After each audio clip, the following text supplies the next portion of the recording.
సికింద్రాబాద్ బోయిన్పల్లిలో విషాద ఘటన చోటు చేసుకుంది. అవమానం తట్టుకోలేక ఓ వ్యక్తి ఆత్మహత్య చేసుకున్నాడు. డ్రైవర్ గా పనిచేస్తున్న కిరణ్ యాక్టివ్ ఫిజియోథెరపీ నడిపించే మహిళ దగ్గర 7,000 రూపాయలు అప్పుగా తీసుకున్నాడు. అయితే డబ్బు తిరిగి ఇవ్వలేదంటూ ఇంటికొచ్చి శైలజ అనే మహిళ గొడవ చేసి కిరణ్ పై చేసుకుంది. అవమానం తట్టుకోలేకపోయిన బాధితుడు కిరణ్ పిల్లలు జాగ్రత్త అంటూ భార్యకు మెసేజ్ పెట్టి పురుగుల మందు తాగాడు. బాధితుడిని ఆసుపత్రికి తరలించి చికిత్స అందిస్తుండగా మృతి చెందాడు. భార్య రేణుక ఇచ్చిన ఫిర్యాదుతో ఆ మహిళపై కేసు నమోదు చేసిన పోలీసులు దర్యాప్తు చేస్తున్నారు.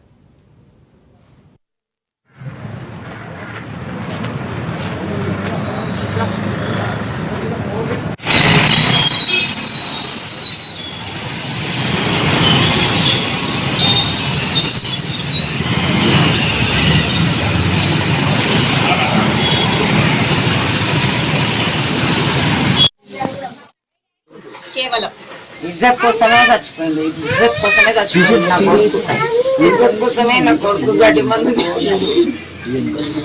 అది ఎట్లా పడితే అట్లా తిట్టింది. ఇంటికి వచ్చి కొట్టిపోయింది. నా కొడుకు మీద ఎవరు ఇంతవరకు చేయలేదు. ఇంటి దగ్గరకు వచ్చి నా హస్బెండ్ ఫోన్ గుంజుకుంది, నా కమ్మలు గుంజుకుంది. మా హస్బెండ్ బాటిల్ తీసుకొని కొట్టింది.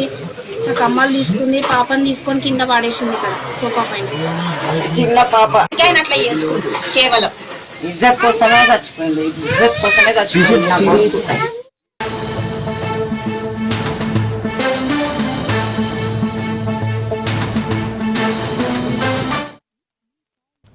ఇవాళ ఏపీ కేబినెట్ సమావేశం జరగనుంది. సీఎం చంద్రబాబు అధ్యక్షతన జరగనున్న ఈ సమావేశంలో పలు కీలక నిర్ణయాలకు ఏపీ కేబినెట్ ఆమోదం తెలుపనుంది. ఏడాది పాలన పూర్తయిన సందర్భంగా కేబినెట్ లో చర్చ జరగనుంది. అభివృద్ధి, పెట్టుబడులు, నిరుద్యోగ నిర్మూలనే ధ్యేయంగా ఏపీ ప్రభుత్వం కృత నిశ్చయంతో ఉంది. పలు పథకాలను అమలు చేస్తూ పరిశ్రమలను ఆమోదించే కీలకమైన అంశాలతో ఆంధ్రప్రదేశ్ సచివాలయంలో ఏపీ కేబినెట్ సమావేశం కానుంది. 7వ ఎస్ఐపిబి సమావేశంలో ఆమోదం తెలిపిన 19 ప్రాజెక్టులకు సంబంధించిన 28,546 కోట్ల రూపాయల పెట్టుబడులకు ఏపీ కేబినెట్ ఆమోదం తెలుపనుంది. అమరావతి గవర్నమెంట్ కాంప్లెక్స్ పరిధిలోని 1,450 ఎకరాల్లో మౌలిక వసతులు కల్పనకు 1,052 కోట్లతో టెండర్ పిలవడానికి కేబినెట్ ఆమోదించనుంది.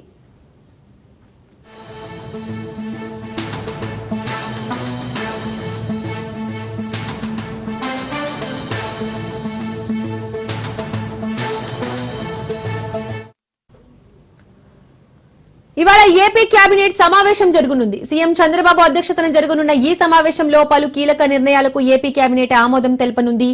ఏడాది పాలన పూర్తయిన సందర్భంగా కేబినెట్ లో చర్చ జరగనుంది. అభివృద్ధి, పెట్టుబడులు, నిరుద్యోగ నిర్మూలనే ధ్యేయంగా ఏపీ ప్రభుత్వం కృత నిశ్చయంతో ఉంది. పలు పథకాలకు అమలు చేస్తూ పరిశ్రమలను ఆమోదించే కీలకమైన అంశాలతో ఆంధ్రప్రదేశ్ సచివాలయంలో ఏపీ కేబినెట్ సమావేశం కానుంది. 7వ ఎస్ఐపిబి సమావేశంలో ఆమోదం తెలిపిన 19 ప్రాజెక్టులకు సంబంధించి 28,546 కోట్ల రూపాయల పెట్టుబడులకు ఏపీ కేబినెట్ ఆమోదం తెలుపనుంది. అమరావతి గవర్నమెంట్ కాంప్లెక్స్ పరిధిలోని 1,450 ఎకరాల్లో మౌలిక వసతులు కల్పనకు 1,052 కోట్లతో టెండర్ పిలవడానికి cabinet ఆమోదించనుంది.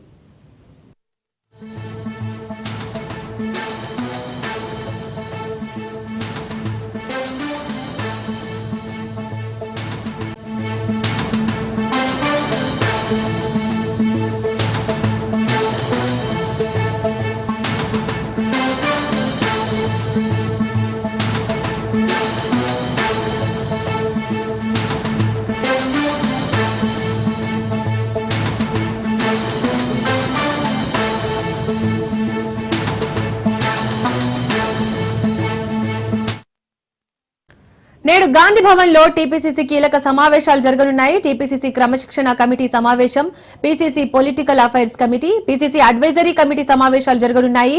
PCC chief MLC Mahesh Kumar Goud అధ్యక్షతన ఈ సమావేశాలు జరగనున్నాయి. ఈ సమావేశాల్లో స్థానిక సంస్థల ఎన్నికల్లో పార్టీ అనుసరించాల్సిన వ్యూహం, పార్టీ సంస్థాగత నిర్మాణం, రాష్ట్ర ప్రభుత్వం ఏడాదిన్నర కాలంలో చేపట్టిన అభివృద్ధి, సంక్షేమ పథకాలను విస్తృతంగా ప్రజల్లోకి తీసుకెళ్లడం, కులగణన, ఎస్సీ వర్గీకరణ అంశాలపై చర్చించనున్నారు. మధ్యాహ్నం తర్వాత టీపీసీసీ నూతన ఉపాధ్యక్షుడు, ప్రధాన కార్యదర్శుల సమావేశం జరగనుంది. అలాగే కొత్తగా నియమితులైన నేతలకు నియామక పత్రాలు అందజేయనున్నారు. సమావేశంలో AICC incharge Meenakshi Natarajan, CM Revanth Reddy, deputy CM Bhatti Vikramarka, AICC రాష్ట్ర కార్యదర్శి విశ్వనాథన్, రాష్ట్ర మంత్రులు, డీసీసీ అధ్యక్షులు పాల్గొంటారు.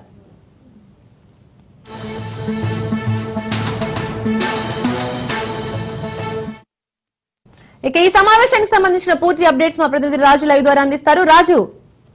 రైట్ దీపిక, మరి కాసేపట్లో గాంధీ భవన్ వేదికగా టీపీసీసీ క్రమశిక్షణ కమిటీ కొత్తగా నియామకమైంది. ఈ కమిటీకి చైర్మన్ గా ఎంపీ మల్లు రవి చైర్మన్ గా ఉన్నారు. అయితే ఈ కమిటీ నియామకం అనంతరం తొలిసారి మరి కాసేపట్లో గాంధీ భవన్ వేదికగా సమావేశం కాబోతా ఉన్నారు. అయితే ఇటీవల వరంగల్ మంత్రి కొండా సురేఖ వర్సెస్ అటు వరంగల్ ఎమ్మెల్యేలుగా రాజుకున్నటువంటి వివాదం పైన కూడా ఇందులో చర్చించనున్నట్లు తెలుస్తా ఉంది.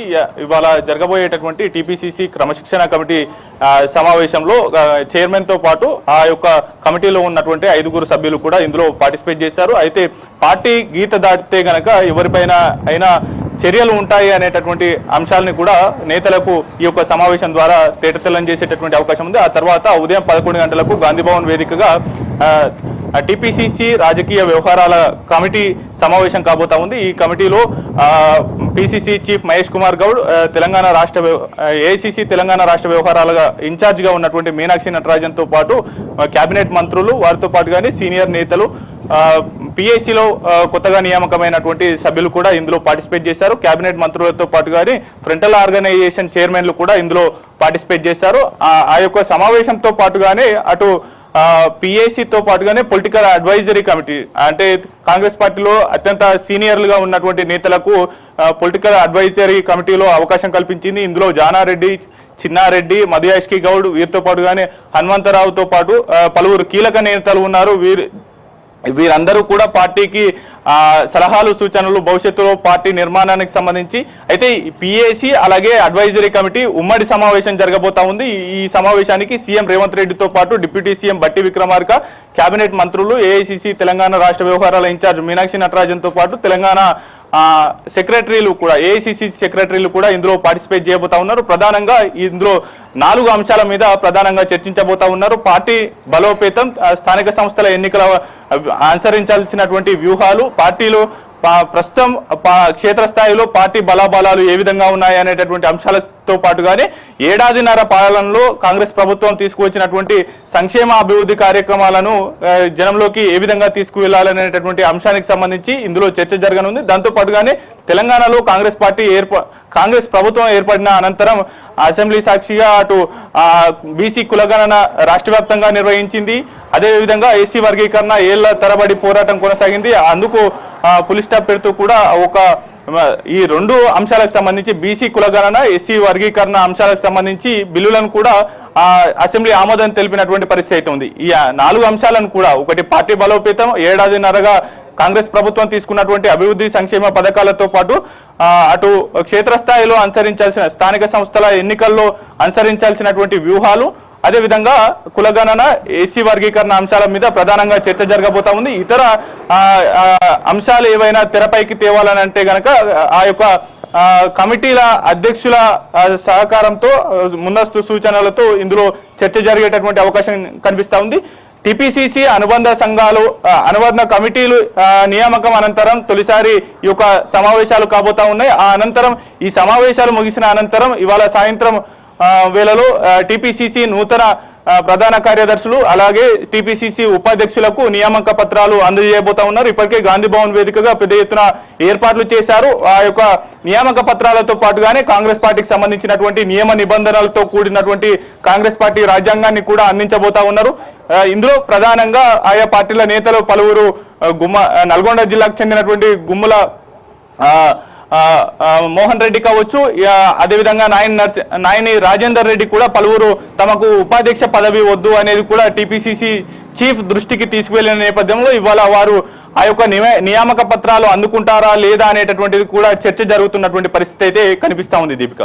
Right Raju, thank you.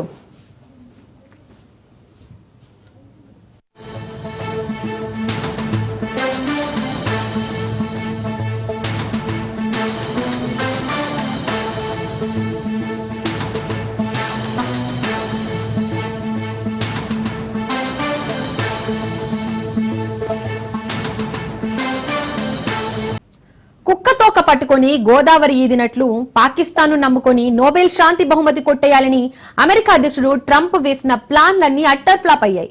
Pakistan తో కలిసి కపట నాటకం ఆడితే సరిపోతుందా? ప్రకృతి కూడా ఒప్పుకోవాలి కదా. అందుకే పాకిస్తాన్ ట్రంప్ పేరును నోబెల్ శాంతి బహుమతికి ప్రతిపాదించిన 24 గంటలలోపే కథ అడ్డం తిరిగింది.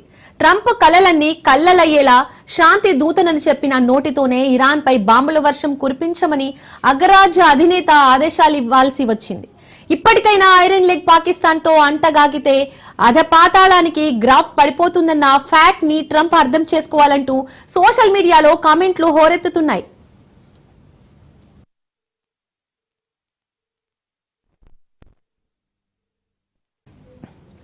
శుకనం చెప్పే బల్లి కుడితిలో పడ్డట్లు మారింది అమెరికా అధ్యక్షుడు ట్రంప్ పరిస్థితి. ఈ సామెతకు జతగా మరో సామెతను యాడ్ చేస్తేనే అసలు సబ్జెక్ట్ లోకి వెళ్లగలుగుతాం. పిల్లిని చంకలో పెట్టుకుని శకునం చెప్పినట్లు వెళ్లినట్టు ట్రంప్ ప్లాన్ మిస్ఫైర్ అయింది. ఇంతకీ సామెతల రిఫరెన్స్ ఎందుకంటే ప్రపంచాన్ని శాసించే అగ్ర రాజ్యాధినేత ట్రంప్ కు ఒక వింత కోరిక పుట్టింది.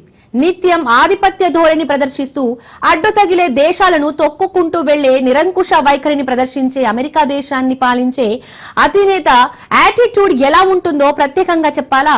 అందులోనూ మూడీ ఫెలోగా ముద్రపడ్డ ట్రంప్ ఈసారి కొంత డిఫరెంట్ గా ఆలోచించాడు. ఆ ఆలోచన నుండి పుట్టిన ఐడియానే నోబెల్ పీస్ అవార్డ్.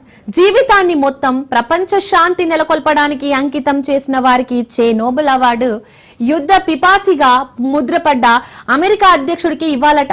తన పరపతితో ప్రపంచంలో దేన్నైనా సాధించగలననే అహంతో విర్రవీగుతున్న ట్రంప్ కు ఇలాంటి వింత కోరిక పుట్టడంలో తప్పులేదు. కానీ ఈ నోబెల్ పీస్ అవార్డు కోసం వేసిన చీప్ ఎత్తుగడతో ట్రంప్ ప్లాన్ మొత్తం పాకిస్తాన్ ను నమ్ముకోవడంతో మటాష్ అయిపోయింది. ఇప్పుడు అర్థమై ఉంటుంది సామెతల ఇంట్రడక్షన్ ఎందుకు ఇవ్వాల్సి వచ్చిందో. ఇక్కడ శకునం చెప్పే బల్లి ట్రంప్ అయితే కుడితే పాకిస్తాన్ అన్నమాట. పాకిస్తాన్ అనే పిల్లిని చంకన పెట్టుకుంటే నోబెల్ బహుమతి ఎలా వస్తుంది? అమెరికా అధ్యక్షుడు ట్రంప్ ప్రకటనపై ఇరాన్ స్పందించింది. కాల్పుల విరమణపై ఒప్పందం కుదరలేదని ఇరాన్ తెలిపింది. ఇజ్రాయెల్ దాడులను ఆపితే తాము ఆపుతామని ప్రకటించింది. ఇరాన్ ఇజ్రాయెల్ సీజ్ ఫైర్ కు ఒప్పుకున్నాయని సోషల్ మీడియా ట్రూత్ లో అమెరికా అధ్యక్షుడు ప్రకటించాడు. అయితే ట్రంప్ కాల్పుల విరమణ ఒప్పందాన్ని ఇరాన్ తిరస్కరించింది. కాల్పుల విరమణ ఒప్పందం కుదరలేదని ఇరాన్ తెలిపింది.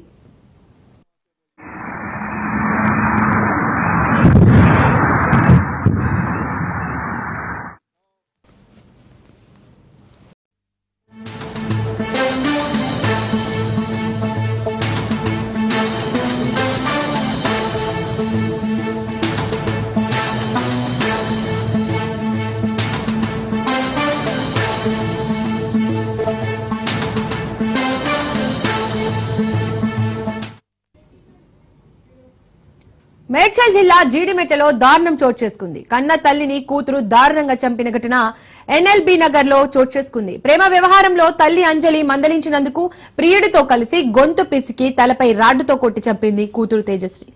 10వ తరగతి చదువుతున్న తేజశ్రీ ప్రియుడు శివ ఆయన తమ్ముడు యశ్వంత్ తో కలిసి హత్య చేసింది.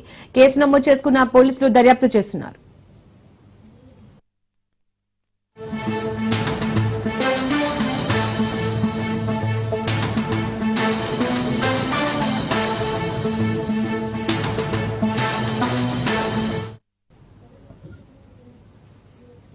మేడ్చల్ జిల్లా జీడిమెట్టలో దారుణం చోటు చేసుకుంది. కన్న తల్లిని కూతురు దారుణంగా చంపిన ఘటన ఎన్ఎల్బీ నగర్ లో చోటు చేసుకుంది. ప్రేమ వ్యవహారంలో తల్లి అంజలి మందలించినందుకు ప్రియుడితో కలిసి గొంతు పిసికి తలపై రాడ్డుతో కొట్టి చంపింది కూతురు తేజశ్రీ.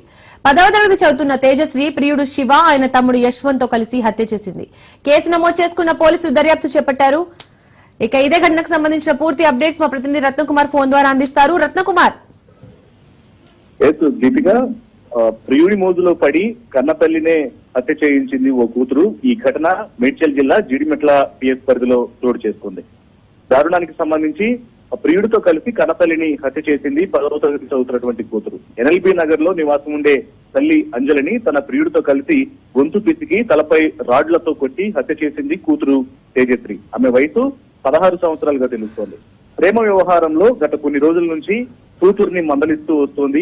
ఎప్పుడూ ఫోన్ పట్టుకొని మాట్లాడటం, అకారణంగా బయటికి వెళ్తూ ఉండటం లాంటి విషయాలన్నీ కూడా తల్లి దృష్టికి వచ్చాయి. అందులో భాగంగానే తల్లి అంజలి పలుసార్లు కూతురు తేజశ్రీని మందలిస్తూ వచ్చింది. ఇక ఆ కోపంతో తన ప్రియుడైనటువంటి 19 సంవత్సరాల పగిళ్ల శివ, అతని తమ్ముడు పగిళ్ల యశ్వంత్ తో కలిసి హత్యకు ప్లాన్ చేశారు. వారు రాత్రి యొక్క కుట్ర పడినట్లు తెలుస్తోంది. అనంతరం వేసుకున్నటువంటి ప్లాన్ ప్రకారం ఇంటికి చేరుకొని వాళ్ళ యొక్క నివాసంలోనే ఎన్ఎల్బి నగర్ లో ఉన్నటువంటి నివాసంలో ఇంటికి చేరుకొని ఆమెను తేజశ్రీ సాయంతో నిందితులందరూ కలిసి గొంతు పిసికి తలపై రాడ్లతో కొట్టి హత్య చేశారు. ప్రస్తుతం పోలీసులు జీడిమెట్ల పోలీసులు కేసు నమోదు చేసుకొని దర్యాప్తు చేస్తూ ఉన్నారు. అయితే ఈ వ్యవహారంలో అసలు ఎంతకాలం నుంచి యశ్వంత్ అనేటువంటి వ్యక్తికి అలాగే పగిళ్ల శివ అనేటువంటి వ్యక్తికి వీరి యొక్క తేజశ్రీతో సంబంధాలు ఉన్నాయనేటువంటి విషయాలను ఆరా తీయడం జరుగుతుంది. ముఖ్యంగా ప్రియుడు పగిళ్ల శివ తను డీజే ప్లేయర్ గా ప్రస్తుతం తెలుస్తోంది. డీజే ప్లేయర్ గా ఉన్నటువంటి పగిళ్ల శివ మైనర్ బాలికగా ఉన్నటువంటి 10వ తరగతి చదువుతున్నటువంటి తేజశ్రీని ట్రాప్ చేయడం, ఆమెతో ప్రేమ వ్యవహారం నడిపించడం, వీటిని అడ్డొచ్చినటువంటి తల్లిని చంపించేందుకు కూడా తేజశ్రీతో కలిసి పన్నాగం పన్నడం వ్యవహారాలు అన్నింటినీ కూడా ప్రస్తుతం పోలీసులు ఆరా తీస్తూ ఉన్నారు. అయితే వారికి సహకరించినటువంటి పగిళ్ల యశ్వంత్ అనేటువంటి యువకుడిని సైతం అదుపులోకి తీసుకొని విచారడం జరుగుతుంది. అయితే ఈ కేసులో మరొక ట్విస్ట్ అనేది వెలుగులోకి వస్తోంది. ఇప్పుడు చనిపోయినటువంటి కుటుంబం ఎవరైతే తల్లి అంజలి ఉన్నారో 39 సంవత్సరాల అంజలి, ఆమె తెలంగాణ ఉద్యమకారుల్లో చాలా పేరు పొందినటువంటి భూ పోరాటంలో కీలకంగా వ్యవహరించినటువంటి సాకలి ఐలమ్మ మునిమనమరాలు అనేటువంటి వార్త అనేది తాజాగా అందుతోంది. అయితే ఈ విషయాలన్నిటి కూడా ఈ వ్యవహారం అంతా కూడా కొంత కన్ఫర్మ్ కావాల్సినటువంటి అవసరం అయితే ఉంటుంది. ఏది ఏమైనప్పటికీ వరుసగా జరుగుతున్నటువంటి దారుణాల్లో భాగంగా ఇప్పటి వరకు పెళ్లి చేసుకున్నటువంటి భార్యలు కొత్తగా పెళ్లైన కొంతకాలానికే భర్తలను ప్రియులతో కలిసి చంపుతున్నటువంటి ఘటనలు వరుసగా చూస్తూనే ఉన్నాము. సో ఇందులో భాగంగానే ఇప్పుడు ఏకంగా కన్నతల్లిని ప్రియుడితో కలిసి ఒక మైనర్ బాలిక 16 సంవత్సరాల తేజశ్రీనటువంటి యువతి ఆమె హత్య చేయడం అనేది కూడా ప్రస్తుతం కలకలం రేపింది. ప్రస్తుతం ఈ ఇన్సిడెంట్ మీద పోలీసులు కేసు నమోదు చేసి దర్యాప్తు చేస్తున్నారు. దీపిక, రత్నకుమార్, ప్రస్తుతం తేజశ్రీ ఎక్కడుంది, ఏం చెప్తుంది?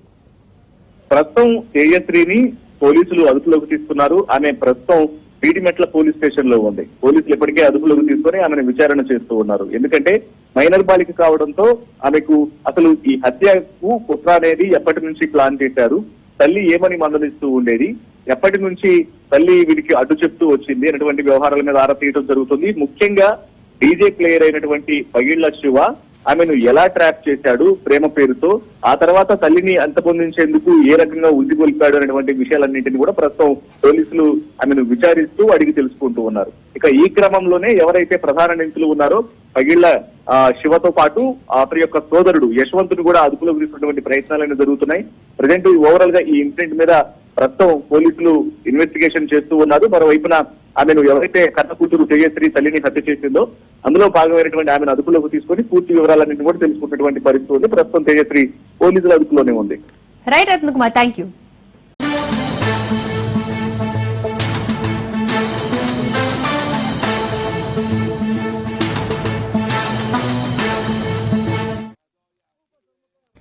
పశ్చిమాసియాలో పరిస్థితులు అదుపు తప్పుతున్నాయి. మరిన్ని దేశాలకు యుద్ధం పాకుతోంది. ఖతార్, ఇరాన్, కువైట్లోని అమెరికా స్థావరాలపై ఇరాన్ దాడి చేస్తోంది. బహ్రెయిన్, కువైట్ ఎయిర్ స్పేస్ లు మూసివేశారు. గల్ఫ్ దేశాల్లో సైరన్లు మోగుతున్నాయి. భారత్ నుండి ఖతార్ వెళ్లే విమానాలు రద్దు చేశారు. మిడిల్ ఈస్ట్ కు విమానాలను ఎయిర్ ఇండియా రద్దు చేసింది. విమానయాన సంస్థలు ట్రావెల్ అడ్వైజరీ జారీ చేస్తున్నాయి. 24 గంటల వరకు విమానాలు రద్దు చేస్తున్నట్లు ప్రకటించాయి. పరిస్థితిని అమెరికా అధ్యక్షుడు ట్రంప్ సమీక్షిస్తున్నారు.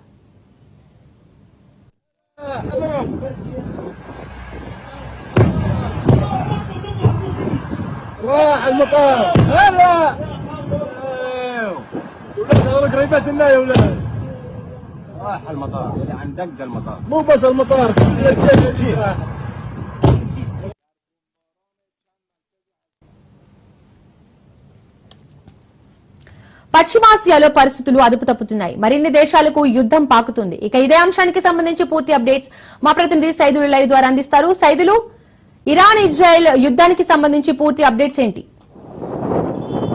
దీపిక, ఇరాన్ ఇజ్రాయెల్ మధ్య యుద్ధం మరింత ముదురుతుందని కూడా మనం చెప్పవచ్చు. ఎందుకంటే ఎప్పుడైతే అమెరికా జోక్యం చేసుకుందో పశ్చిమాసియాలో అమెరికా అగ్నికి ఆజ్యం పోసినట్టు అయింది. సో అప్పటి నుంచి కూడా ఇక అమెరికాను టార్గెట్గా చేసుకొని ఎక్కడైతే ఇరాన్ పైన అణు కేంద్రాలను టార్గెట్గా చేసుకొని అమెరికా దాడి చేసిందో ప్రతీకార దాడి ఖచ్చితంగా ఉంటుందని చెప్పేసి ఇరాన్ హెచ్చరిక జారీ చేసింది. దానిలో భాగంగా అమెరికా స్థావరాలను టార్గెట్గా చేసుకొని నిన్న రాత్రి దాడులు జరిపినట్టుగా కూడా మనకైతే సమాచారం. అంటే ముఖ్యంగా ఖతార్, ఇరాక్లో ఉన్నటువంటి అమెరికా ఎయిర్ బేస్లను టార్గెట్గా చేసుకొని ఇరాన్ దాడి చేసింది. సో పెద్దగా ప్రమాదం జరగనప్పటికీ కూడా కొంత ఆస్తి నష్టం జరిగినట్టుగా కూడా మనకైతే సమాచారం అందుతుంది. ఖతార్లో ఇప్పటికే అక్కడ పరిస్థితులన్నీ కూడా హై అలర్ట్గా కనిపిస్తున్నాయి. ఎందుకంటే ఇప్పటికే సైరన్లు మోగుతూ ఉన్నాయి. ముఖ్యంగా మన యొక్క భారతీయ రాయబార కార్యాలయం మీద ఉంటుందో అక్కడ ఎప్పటికప్పుడు భారత విదేశాంగ శాఖ మాట్లాడుతూ వస్తుంది. ఖతార్లో ప్రస్తుత పరిస్థితి ఏ విధంగా ఉంది అనేది కూడా తెలుసుకుంటున్నారు. ముఖ్యంగా భారతీయులు సురక్షితంగా ఉన్నారా లేదా అనేది కూడా మనం ఎప్పటికప్పుడు ఖతార్ విదేశాంగ శాఖతో భారత విదేశాంగ శాఖ మాట్లాడుతుంది, తెలుసుకుంటుంది అక్కడ పరిస్థితి ఏ విధంగా ఉందని. అయితే వాస్తవంగా ఇజ్రాయెల్ ఇరాన్ మధ్య జరుగుతున్నటువంటి యుద్ధం ఏదైతే ఉందో ఆ యుద్ధానికి సంబంధించి ముఖ్యంగా ఇజ్రాయెల్కి మద్దతుగా అమెరికా ఇన్వాల్వ్ అయింది. దానిలో భాగంగా ఇరాన్ని హెచ్చరిక జారీ చేసింది. యుద్ధం వెంటనే ఆపాలని చెప్పేసి ఫస్ట్ సూచన చేసింది, తర్వాత హెచ్చరిక జారీ చేసింది. అంటే 2 వారాల్లో యుద్ధం ఆపకపోతే చర్యలు తప్పవని అమెరికా ఎప్పుడైతే ఇరాన్ హెచ్చరించిందో, కానీ ఇరాన్ మాత్రం ఎట్టి పరిస్థితుల్లో కూడా ఎన్నిక తగ్గలేదు. ఇజ్రాయెల్ టార్గెట్గా చేసుకొని దాడులు చేసింది. సో దానిలో భాగంగా ఎప్పుడైతే ఇరాన్ ఎన్నిక తగ్గకపోవడంతో అమెరికా ఇన్వాల్వ్మెంట్ అయిన తర్వాత నేరుగా ఇరాన్ అణు కేంద్రాలను టార్గెట్గా చేసుకొని దాడులు చేసింది. సో ఆ సమయంలో పెద్ద ఎత్తున ఇరాన్కి ఆస్తి నష్టం జరిగినట్టు కూడా సమాచారం. సో దానిలో భాగంగా ఇక అమెరికాను ఎట్టి పరిస్థితుల్లో కూడా మేము వదిలిపెట్టబోము, రెడ్ లైన్ దాటి మా పైన అమెరికా దాడులు చేసింది. సో ఖచ్చితంగా అమెరికాలో కూడా మేము దాడులు చేస్తామని చెప్పేసి ఇరాన్ ప్రకటన చేసింది. సో ఇక ఇప్పటికే అమెరికాలో కూడా వాస్తవంగా నిన్న కూడా కొన్ని లాస్ ఏంజల్స్, న్యూయార్క్ లాంటి ప్రాంతాల్లో కూడా హై అలర్ట్ ప్రకటించారు. అత్యవసరమే తప్ప ఎవరు బయటకు రావద్దని. కారణం ఏంటంటే అమెరికా ఇంటెలిజెన్స్ గుర్తించింది, ముఖ్యంగా ఇరాన్ ఏ సమయంలో సరే అమెరికా పైన దాడి చేసే అవకాశం ఉన్న నేపథ్యంలో ఈ హెచ్చరిక అమెరికాలో జారీ అయింది. సో ఇక అమెరికాలో నేరుగా ఇరాన్ దాడి చేయనప్పటికీ కూడా ముఖ్యంగా ఈ యొక్క పశ్చిమాసియా ప్రాంతాల్లో ఉన్నటువంటి ఖతార్ కానీ అదేవిధంగా మనకి బహ్రెయిన్, కువైత్, ఇరాక్లో గగనతల వ్యవస్థలను అమెరికా యాక్టివేట్ చేసింది. సైరన్లు కూడా అక్కడ మోగాయి. అంటే ఈ ప్లేస్లలో అమెరికా రాయబార కార్యాలు ఉంటాయి కాబట్టి సో అక్కడ నేరుగా ఇరాన్ దాడి చేసింది. సొంత ఆస్తి నష్టం కూడా జరిగినట్టుగా కూడా మనకైతే సమాచారం. అయితే మాత్రం ఈ యొక్క ఇరాన్ దాడులను ఎప్పటికప్పుడు తిప్పికొడుతున్నామని చెప్పేసి కూడా ఖతార్ చెప్తూ వస్తుంది. ఇరాక్లో అమెరికా బేసులపైన నేరుగా దాడులు చేసింది కాబట్టి ప్రస్తుతం ఇరాన్ చేస్తున్నటువంటి దాడులను మేము ఎప్పటికప్పుడు తిప్పికొడుతున్నాము, పెద్దగా ఆస్తి నష్టం కూడా ఏం జరగడం లేదని చెప్పేసి కూడా ఇరాన్ అధికారికంగా ప్రకటన చేసింది. కాకపోతే అక్కడ పరిస్థితులు కొంత ఉద్రిక్తంగా ఉండే అవకాశం కూడా కనిపిస్తుంది. ఎందుకంటే తాజా పరిస్థితులను బట్టి చూస్తే మాత్రం ఇరాన్ మరోసారి ఈ యొక్క ప్లేసులపైన అమెరికాని టార్గెట్గా చేసింది కాబట్టి సో ఖతార్, ఇరాక్, అదేవిధంగా మనకి బహ్రెయిన్, కువైత్ ఇలాంటి ప్లేసులలో ఖచ్చితంగా అమెరికాను టార్గెట్గా చేసుకుని దాడులు చేసే రాయబార కార్యాలయం పైన టార్గెట్గా చేసుకుని దాడులు చేసే అవకాశం ఉన్న నేపథ్యంలో పరిస్థితులు కొంత ఉద్రిక్తంగా ఉండడం. సో దాంతోపాటుగా ఆయా ప్లేస్లలో ఎక్కువగా మనకి కువైట్ లాంటి ప్రాంతాల్లో కూడా భారతీయులు ఎక్కువగా ఉంటారు కాబట్టి సురక్షితంగా అక్కడ ప్రజలు ఉన్నారా లేదా అనేది కూడా, భారతీయులు సురక్షితంగా ఉన్నారా లేదా, ఏమైనా ఇబ్బంది ఉంటే వెంటనే ఒక ప్రత్యేక విమానం కూడా ఏర్పాటు చేసి వెంటనే కువైట్ నుంచి భారత్కు భారతీయులను రప్పించే ప్రయత్నంలో భాగంగా భారత విదేశాంగ శాఖ ఎప్పటికప్పుడు కువైట్ విదేశాంగ శాఖతో మాట్లాడుతున్నట్టుగా కూడా సమాచారం అయితే అందుతుంది. సో ఈ యుద్ధం అయితే ఇప్పటితో ఆగే ప్రసక్తి కనిపించడం లేదు. ఎందుకంటే వాస్తవంగా మనకి ఇరాన్ రష్యా మద్దతు తీసుకున్నప్పటికి కూడా, ఎప్పుడైతే ఇజ్రాయెల్ అమెరికా మద్దతు తీసుకుందో ఇరాన్ రష్యా మద్దతు తీసుకొని రష్యా అధ్యక్షుడు పుతిన్తో మాట్లాడినప్పటికి కూడా రష్యా మాత్రం ఒక అంటే ఎవరికి సపోర్ట్ లేకుండా ఒక స్టేబుల్గా రష్యా ఉండిపోతుంది. కారణం ఏంటంటే ఇజ్రాయెల్లో పెద్ద ఎత్తున రష్యన్ భాష మాట్లాడే వాళ్ళు ఎక్కువ మంది ఉంటారు కాబట్టి సో అందుకు ఇజ్రాయెల్ పైన నేరుగా రష్యా దాడి చేసేందుకు ముందుకు రావడం లేదు, కొంత స్టేబుల్గానే ఉండాల్సిన అవసరం ఉంది అని కూడా రష్యా అధికారికంగా ప్రకటన చేసింది. కాబట్టి సో ఇక ఇరాన్ ఒంటరిగా ఉన్నప్పటికీ కూడా నేరుగా అమెరికాను కానీ లేకపోతే ఇజ్రాయెల్ కానీ ఈ పశ్చిమాసియా దేశాలకు సంబంధించినటువంటి వాటిని నేరుగా టార్గెట్గా చేసుకుని దాడులు చేస్తున్న నేపథ్యంలో ఒంటరిగానే ఇరాన్ మాత్రం ఇప్పుడైతే బరి తెగిస్తుందని కూడా మనం చెప్పవచ్చు. చూడాలి మరి ప్రస్తుత పరిస్థితులు చూస్తే మాత్రం కొంత ఉద్రిక్తంగా అక్కడ ఉన్నప్పటికీ కూడా ఎటు దారితీస్తాయో తెలియదు కాబట్టి సో రానున్న రోజులలో మరింత ముదిరే అవకాశం కూడా కనిపిస్తుంది. అందుకు ఒకవేళ ఆయా ప్రాంతాలలో ముఖ్యంగా అంటే అమెరికాను టార్గెట్గా చేసుకొని అమెరికా రాయబారి కార్యాలయాలను టార్గెట్గా చేసుకొని ఇరాన్ దాడులు చేస్తుంది కాబట్టి సో ఒకవేళ అక్కడ పరిస్థితులు కొంత ఇబ్బందికరంగా ఉంటే మాత్రం భారతీయులని ఒకవేళ సురక్షితంగా లేకపోతే మాత్రం ప్రత్యేక విమానాల ద్వారా భారతీయులను కూడా రప్పించే ప్రయత్నం భారత విదేశాంగ శాఖ ఎప్పటికప్పుడు మాట్లాడుతూ ఈ యొక్క చర్యలు ప్రారంభించే అవకాశం కూడా కనిపిస్తుంది. Right Saidulu, thank you.